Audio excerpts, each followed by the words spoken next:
That's okay, Maddie. You got here just in time to help out. Great! I told the whole town about our play, and they're all going to come. The whole town? But this play was supposed to be just for fun. It'll be more fun when we do it for everyone.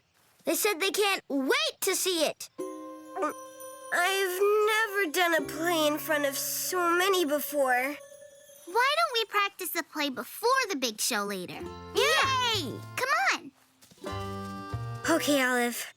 You can do this.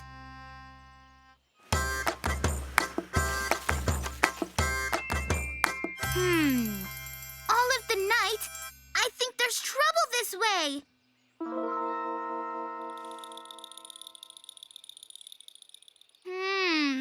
Olive the Knight, I think there's trouble this way.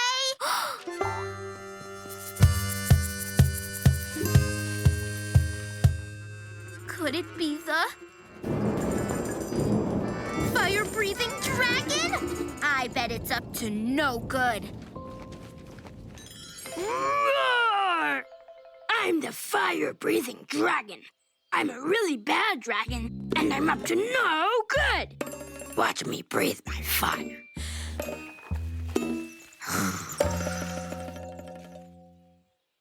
Psst! Olive, say your part. Oh there, dragon. Stop that troublemaking and leave our... Oh there, dragon. Oh there, Uh-oh. I think you have the hiccups, Olive. The hiccups? Yeah, like how you're doing. Can you try not to hiccup? I'll try. Oh there, I can't... Stop!